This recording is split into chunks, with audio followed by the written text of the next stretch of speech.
جی welcome back ناظرین. عمران صاحب یہ ابھی جو آپ نے بات بھی کی بڑی امپورٹنٹ یہ بات تھی,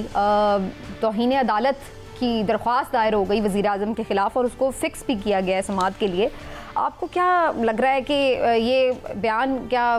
وزیر اعظم کے گلے پڑ سکتا؟ دیکھیں مجھے نہیں لگتا ایسا. اس کی بنیادی وجہ یہ ہے کہ دیکھیں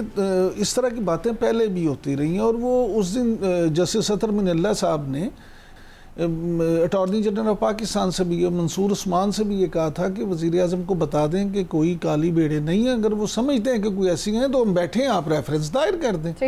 تو یہ بات ان کی ٹھیک تھی, جس پہ اٹارنی جنرل نے پھر یہ کہا, انہیں بتایا کہ وزیر اعظم نے حالیہ جو موجودہ عدلیہ اس کے حوالے سے یہ بات نہیں کی, ماضی کا ذکر کیا.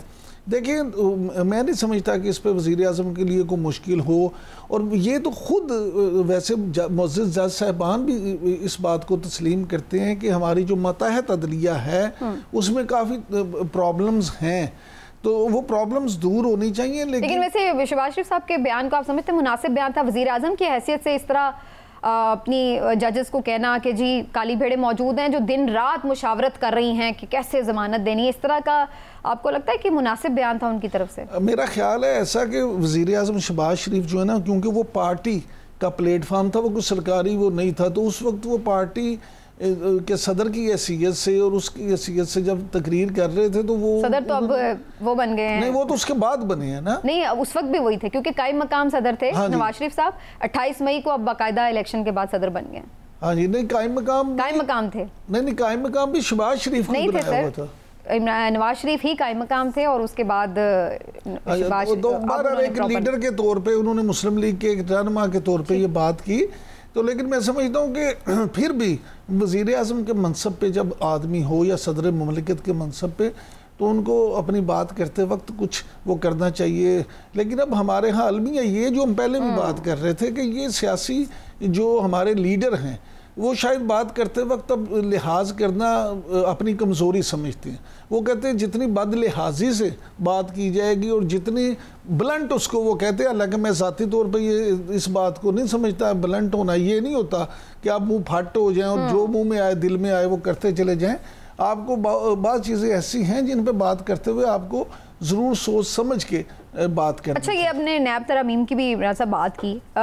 ان لائک پچھلی سماعتیں ہم نے اس دفعہ دیکھا, پہلی جو سماعت ہوئی نیب ترامیم کیس کی اس کو لائیو ٹیلی کاسٹ بھی کیا گیا, لیکن اگلی 2 سماعتیں جس میں عمران خان صاحب ویڈیو لنک پر موجود تھے اس میں لائیو ٹیلی کاسٹ نہیں کیا گیا, اور پھر بعد میں جب باقاعدہ درخواست بھی اس کے اوپر آئی خیبر پختونخوا کی طرف سے تو تب بھی یہ طے کیا گیا کہ ایک جج صاحب نے اختلاف کیا, باقی سب نے کہا کہ جی اس کو لائیو ٹیلی کاسٹ نہ کریں. تو آپ کو کیا لگتا ہے کہ یہ اس معاملے کے اوپر کہ کیا لائیو ٹیلی کاسٹ ہونا ہے یا نہیں, اس میں پک اینڈ چوز ہو رہا ہے, اور قاضی صاحب کو اس بات میں کیا ایشو ہے کہ اگر وہ پہلے بھی کیس ہو رہا تھا لائیو ٹیلی کاسٹ تو ابھی بھی ہو جاتا؟ دیکھیں اگر تو آپ بطور عمران یعقوب میری رائے پوچھیں تو میں آپ ہی پوچھ رہے ہیں بطور عمران یعقوب تو میں آپ سے یہ عرض کروں گا کہ اگر آپ تمام مقدمات دکھا رہے ہیں تو پھر یہ بھی دکھانے میں کوئی حرج نہیں تھا, آپ دکھائیں. اس میں کیا ہے, بلکہ لوگوں کو یہ موقع نہ ملے, اور پی ٹی آئی کو خاص طور پہ جو جب آپ وہ کہتے ہیں کہ سوشل میڈیا پہ وہ کھیلتے ہیں تو ان کو کھیلنے کا موقع نہ ملے, ساری چیز عوام کے سامنے. دوسری بات یہ کہ جب 4 معزز جج صاحبان نے 4-1 سے یہ فیصلہ ہوا نا, 4 نے کہہ دیا کہ نہیں, تو پھر جب فیصلہ آ گیا تو پھر تو سر تسلیم ہے, ہمیں جو مزاج یار میں آئے, جب فیصلہ آ گیا تو پھر ہم کہتے ہیں جی ٹھیک ہے جو فیصلہ ہے اس پہ عمل کریں. لیکن میری ذاتی رائے یہی ہے کہ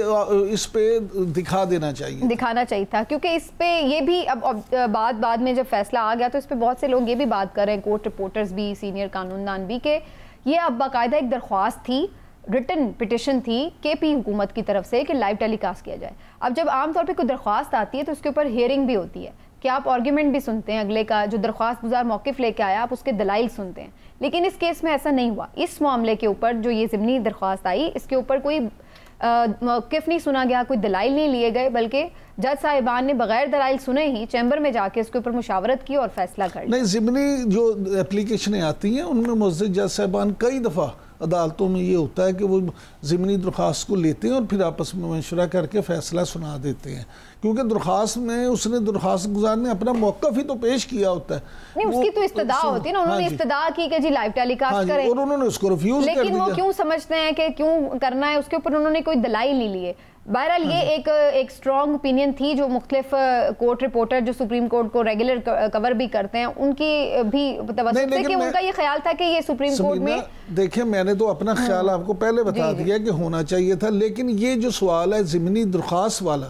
یہ بے شمار دفعہ پہلے بھی آپ کو لگتا ہے اس کی وجہ عمران خان کا ہیئرنگ میں شامل ہونا ہے؟ مجھے ذاتی طور پہ اس کی ایک ہی وجہ نظر آتی ہے اور وہ عمران خان کا شامل ہے۔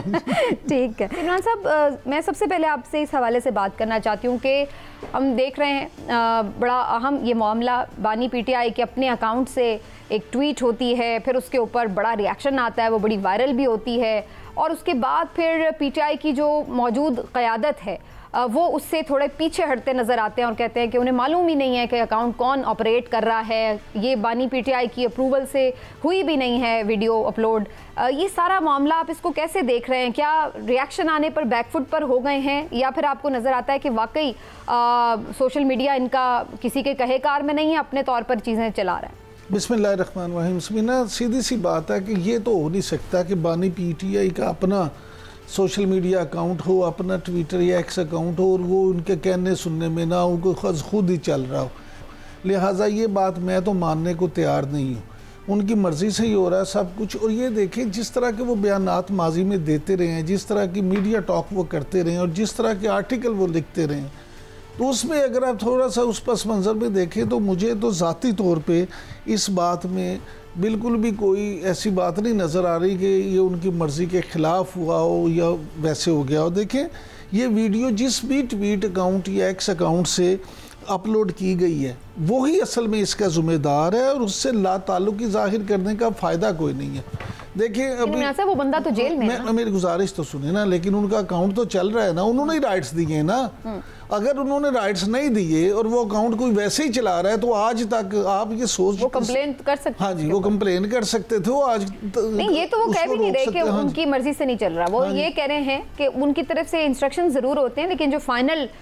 پروڈکٹ ہوتی ہے ظاہر ہے وہ اس کو دیکھ کے اپروو تو نہیں کر پاتے، کیونکہ وہ تو جیل میں، ان کو ہم جا کے دکھا تو نہیں سکتے کہ جی یہ فائنل پروڈکٹ جو ہے وہ بنی ہے۔ تو ان کا یہ کہنا ہے کہ ہدایات ان کی ہوتی ہیں، اس کے بعد جو بھی کانٹینٹ پروڈیوس کرتا ہے اس کے بعد وہ اچھا سمینا آپ اپنے دل پہ ہاتھ رکھ کے کہیں کہ شیخ مجیب جیسا کانٹروورشل کردار جس کو پاکستان پورا غدار سمجھتا ہے اور جو پاکستان کو دو لخت کرنے کا ذمہ دار مانا جاتا ہے، اس کے حوالے سے کوئی سٹوری ان کی اپروول کے بغیر، چلو شیخ مجیب کی ویڈیو نہیں دیکھی ہوگی لیکن یہ تو نہیں ہو سکتا کہ یہ پورا وہ جو تھیم ہے وہی ان کی اجازت کے بغیر ہو جائے۔ انہوں نے تو نہیں بنائی، وہ تو حمود الرحمان کمیشن رپورٹ ہے جس کا کانٹینٹ انہوں نے ری پروڈیوس کیا۔ میں آپ کی بات سے بالکل اتفاق کرتا ہوں، لیکن آپ مجھے یہ بتائیں کہ آپ کو نہیں لگتا کہ سیاق و سباق سے جب چیزیں نکالی جاتی ہیں تو کچھ کا کچھ مطلب ہو جاتا ہے؟ اس میں بہت ساری چیز، حمود الرحمان کمیشن رپورٹ میں یہ تو نہیں لکھا گیا کہ شیخ مجیب جو ہے وہ بہت محب وطن تھا اور وہ تو باقی سارے غدار تھے۔ معاملہ یہ ہے کہ اس رپورٹ میں سے آپ نے اپنی مرضی کی 3 لائنیں نکال لی، 2 لائنیں نکال لی اور اس کو استعمال کر لیا۔ میں سمجھتا ہوں کہ جو آپ نے سوال کیا تھا نا، اب آپ ایک طرف تو اسٹیبلشمنٹ کو کہتے ہیں کہ جی اس کے علاوہ میں بات ہی نہیں کسی سے کروں گا، اور دوسری طرف ہر وقت انہیں میلیفائڈ قرار دینے کی کوشش کرتے ہیں۔ یہ پہلا واقعہ، یہ ایسی فوش غلطی ہو گئی ہے پی ٹی آئی سے کہ اب آپ دیکھیں ان کو خود پہلی دفعہ ایسے لگ رہا ہے کہ بیک فٹ پہ جانا پڑ رہا ہے، اور اب یہ بیرسٹر گوہر صاحب ہیں یا عمر ایوب صاحب یا رؤف حسن صاحب، ان سے بھی یہ انکوائری ہوگی اور ان سے بھی یہ ساری بات ہوگی۔ اب یہ دیکھیں گے سب لوگ کہہ رہے ہیں کہ جی ہماری پی ٹی آئی کی جتنی قیادت ہے وہ اس سے لا تعلقی کر رہی ہے، لیکن کیا آپ یہ سمجھتی ہیں کہ یہ ساری چیز اتنی آسانی سے ختم ہو جائے؟ میں نہیں سمجھتا۔ میں یہ سمجھتا ہوں کہ اس سے اب ان کے خلاف مزید مقدمات بنیں گے، اور وہ جو کور کمانڈر کانفرنس کی آپ نے بات کی ہے، دیکھیں فارمیشن کمانڈر کانفرنس، اس میں کیا بنیادی طور پہ وہ اتنا سخت ریاکشن اسی لیے آیا، اور پھر ایک وہ بات یہ کہ جو پی ٹی آئی کے اکاؤنٹ سے یہ بھی تھا کہ فوج میں پتہ نہیں خدا نہ خواستہ کوئی رفٹ ہے، یہ ہے کوئی، وہ بھی انہوں نے متفقہ طور پہ وہ اعلامیہ جو جاری کیا ہے اس میں بھی وہ دیکھنے کہ اس موقع پہ وہ سب یک جان ہے، اس میں کوئی اس طرح کی بات نہیں ہے۔ تو یہ ساری چیزیں پی ٹی آئی کے لیے میرے خیال میں مستقبل میں مزید جو ہے نا وہ سختی کا باعث بنے گی۔